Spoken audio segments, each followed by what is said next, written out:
Bonjour à toutes et à tous. Alors, la VAE d'auxiliaire de puériculture, et cette fameuse compétence 10 qui peut parfois donner des sueurs froides. Transmission, traçabilité, on a l'impression que c'est juste de la paperasse, pas vrai? Eh bien, détrompez-vous.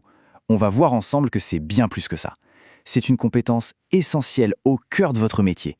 Et mon but, c'est de vous aider à la maîtriser pour vraiment valoriser votre expérience et convaincre le jury. Voilà la question qui nous taraude. Mais qu'est-ce que je vais bien pouvoir choisir comme activité pour cette compétence 10? Comment faire pour qu'une simple transmission du soir devienne une preuve éclatante de votre professionnalisme? C'est la grande question. Et c'est exactement ce qu'on va décortiquer aujourd'hui.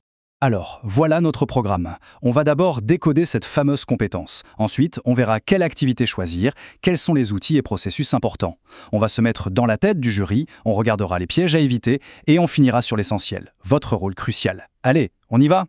Ok, première chose à faire, on décode, on va traduire ce jargon un peu officiel pour être sûr qu'on parle bien de la même chose. C'est vraiment la base pour ne pas partir dans la mauvaise direction.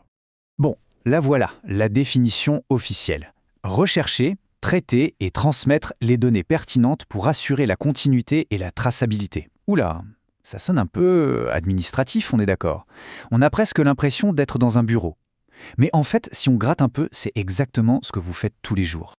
En réalité, c'est super simple. C'est un processus en 3 temps. D'abord, rechercher. C'est votre œil de lynx, votre oreille attentive. Vous collectez les infos. Ensuite, traiter. Là, vous n'êtes pas un magnétophone. Vous faites le tri, vous analysez, vous demandez qu'est-ce qui est vraiment important là-dedans. Et enfin, transmettre. C'est le passage de relais. Vous donnez l'info essentielle à la bonne personne au bon moment. Voilà, c'est ça le processus professionnel. Allez, on passe au cœur du sujet. Maintenant qu'on sait ce que le jury veut voir, la question c'est quelle situation de votre quotidien va être la pépite qui va tout illustrer à la perfection. Et la bonne nouvelle, c'est que des exemples, vous en avez des tonnes. Pensez-y. Les transmissions avec les parents le matin ou le soir. Le petit débrief avec la collègue qui vous relaie. Cette réunion d'équipe où vous avez parlé d'un enfant en particulier. Ou même tout simplement la manière dont vous remplissez le cahier de liaison. Chacun de ces moments, même les plus banals en apparence, est une occasion en or de montrer votre savoir-faire. Et attention, voilà le point le plus important. Le jury ne cherche pas un scénario de film d'action. Pas besoin de raconter une urgence vitale. Ce qu'ils veulent voir, c'est la mécanique, votre processus. Comment, jour après jour, vous êtes le garant que l'information essentielle ne se perd pas. Une routine bien huilée et bien expliquée, c'est 100 fois plus puissant qu'une histoire spectaculaire. Ok, maintenant, une petite astuce qui change tout. Pour cette compétence, le quoi, c'est-à-dire l'histoire que vous racontez, est presque moins important que le comment. Le jury veut savoir comment vous faites circuler l'info. Le projecteur doit être sur vos outils et vos méthodes. Cette phrase d'informateur VAE, elle résume tout. C'est limpide, non? Il ne s'agit pas tant de faire le récit d'une situation que de se concentrer sur la description de vos outils de travail, le cahier, le logiciel, mais aussi le protocole de transmission orale. C'est là que vous devez mettre le paquet. Et des outils, il y en a plein. On a bien sûr les outils écrits, le classique cahier de transmission, les fiches de suivi, les logiciels métiers, mais il ne faut surtout pas oublier les outils oraux. Un relais entre collègues, ce n'est pas une simple conversation, c'est un outil structuré. Pareil pour les échanges avec les familles ou votre prise de parole en réunion.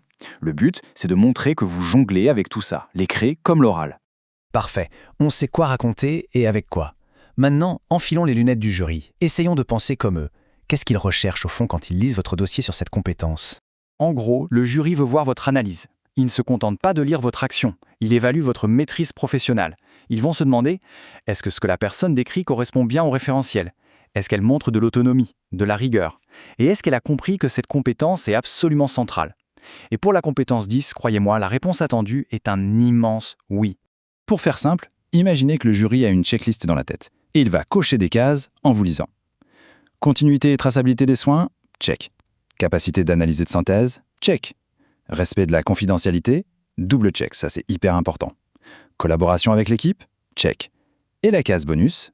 Justification de ses choix. Est-ce qu'on comprend pourquoi cette info a été transmise? Si toutes les cases sont cochées, c'est gagné. Bon, on a vu ce qu'il faut faire, voyons maintenant ce qu'il faut éviter. Quels sont les pièges classiques? C'est souvent sur ces détails que tout se joue, entre une validation directe et un dossier qui coince. Regardez bien cet exemple, c'est très parlant. À gauche, la version à éviter. Je note que l'enfant a peu dormi. Ok, c'est un fait. Mais... et alors? À droite, la version qui cartonne. Je transmets à l'équipe que le sommeil agité de l'enfant, couplé à son manque d'appétit, nécessite une vigilance particulière. Voyez la différence? Ici, on ne fait pas que constater. On analyse, on relie des infos entre elles et on explique la conséquence. On passe de la description à l'analyse. Quelques autres points de vigilance. Évitez de rester vague. Ne vous contentez pas de dire « on communique bien ». Donnez des exemples précis. N'oubliez pas de bien nommer la compétence 10 dans votre écrit. Et surtout, pas de copier-coller trouvé sur Internet. Le jury les voit à des kilomètres.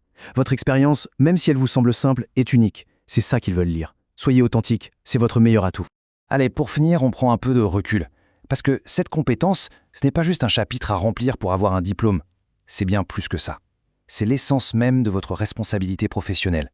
Une transmission bien faite, ce n'est pas de l'administratif, c'est un acte de soin.